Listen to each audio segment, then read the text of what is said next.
L'Empire Zoulou, l'histoire de Shaka Zulu. Salut à toi, aujourd'hui je te raconte l'histoire de Shaka Zulu, fondateur de l'Empire Zoulou. Alors installe-toi bien pour cette histoire passionnante d'un des grands empires africains des temps anciens, et n'hésite pas à donner ton avis sans commentaire.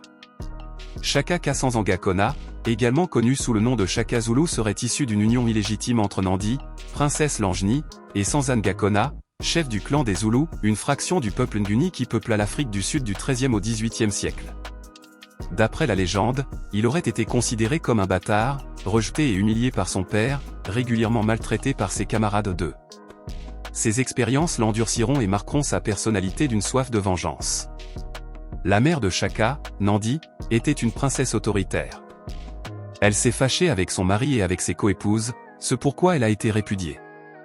Cause de guerre entre les Abasma Langeni, son peuple, et la tribu Zoulou, elle a dû fuir chez les Kouab. Shaka ne s'entend pas avec les membres de la famille royale Kouab. Il part chez les Batouetois et devient membre de l'armée de Dingiswayo, le souverain des Batouetois.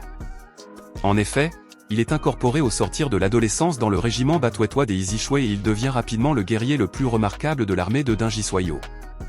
Doué d'une force physique et d'une endurance prodigieuse, il excelle au combat. Il est charismatique et se révèle être un fin stratège. Sa réputation s'étend. Il devient, à la mort de son père, Sigujana, l'un des demi-frères de Shaka, assure la succession conformément à la volonté de leur père, et devient le chef du clan Zoulou. Dingiswayo appuie Shaka pour qu'il prenne le pouvoir. Dans la bataille, Sigujana trouve la mort. Shaka règne sur son peuple et commence à lui appliquer ses idées révolutionnaires pour créer une puissante armée. Il continue à combattre pour Dingiswayo, qui a quelques démêlés avec un puissant voisin aux visées impérialistes, Zouaïd, chef de la tribu d'Engouane. En quelques années, celui-ci parvient à ses fins, il est réussi à faire prisonnier et à assassiner Dingiswayo, grâce à l'appui de ses espions. À la suite de cet événement, les régiments Batouetois élisent Shaka au titre de chef souverain. Après la mort de Dingiswayo, Shaka défait Zouaïd lors de deux batailles difficiles, Gokli en 1818 et la rivière Mlatuse en 1819, où il utilise son sens aigu de la stratégie. Ensuite, s'ouvre le temps des conquêtes. Il devient le chef d'une grande partie des tribus Nguni du Natal. Il les assimile à sa tribu, et leur fait porter son nom, celui de Zoulou. Pour ce faire, il remodèle son peuple en une armée de métiers constituant le pivot de la société, ce qui en bouleverse les structures traditionnelles. Il astreint au service militaire tous ses sujets, crée un corps féminin, impose la langue zoulou à ses voisins. Il réorganise l'armée zoulou, qui devient permanente. Il supprime l'initiation des jeunes hommes mais conserve la division en classes d'âge pour former des régiments. Il faut également rappeler que contrairement à Dingiswayo et Zouaïd, Shaka ne démobilise jamais ses troupes après les campagnes, elles sont maintenues en permanence au service de l'Empire. Il les stimule par des concours d'épreuves, aux vainqueurs sont offertes les plus belles filles nubiles, initiées à la lutte et au combat. Il multiplie les exercices physiques et accroît la part de nourriture carnée de ses troupes. Il révolutionne ensuite la stratégie militaire de son armée. Les troupes sont divisées en 4 corps, 2 ailes forment les cornes de buffle et 2 corps centraux placés l'un derrière l'autre forment le crâne. Opérant en mouvement tournant, l'une des ailes attaque, tandis que l'autre se cache et n'intervient que lorsque le combat est engagé. Il mène une guerre totale et utilise la tactique de la terre brûlée grâce à des régiments spéciaux, les Impis et Bimbu, régiment rouge. Shaka oriente l'expansion des Zoulous dans 2 grandes directions, vers l'ouest et vers le sud contre les Tambous, Pondo et Kossa. Il sème la terreur chez les Nguni, les Swazi, les Soto et les Kossa. En 10 ans, Shaka se taille un empire dans le Natal. Les vieillards des peuples vaincus sont supprimés, les femmes et les jeunes incorporés. Les jeunes ont la vie sauve à condition de s'enrôler dans les Impis, d'abandonner leur nom et leur langue, et de devenir de véritables Zoulous. En 1820, 4 ans après le début de sa première campagne, Shaka avait conquis un très grand territoire. Le déclin de Shaka commencera avec sa tendance de plus en plus affirmée à la tyrannie, qui lui valut l'opposition de son propre peuple. À la mort de sa mère Nandi en 1827, Shaka fit exécuter plus de 7000 hommes et femmes. Pendant 1 an, il fut interdit aux gens mariés de vivre ensemble et à tous de boire du lait. Il est à noter néanmoins que ce rite de deuil extrême, bien qu'exceptionnel, avait déjà été observé dans la tradition zoulou.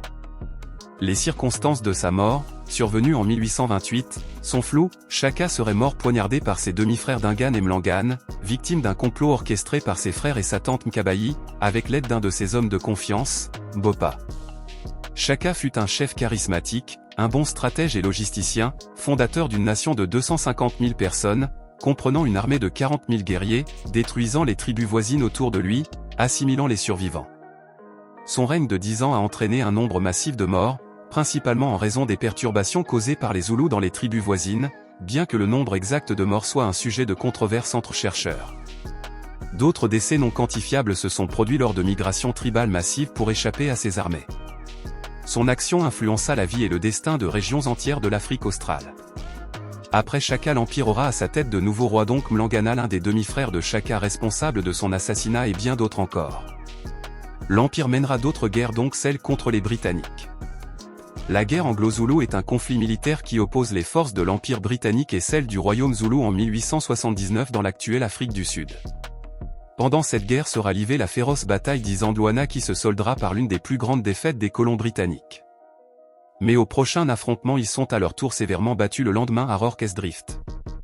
La guerre se termine par la défaite zoulou du 4 juillet 1879 à Ulindi et l'envahissement du Zululand. Il fut marqué par des batailles particulièrement sanglantes et constitua une étape importante dans la colonisation de la région du Natal.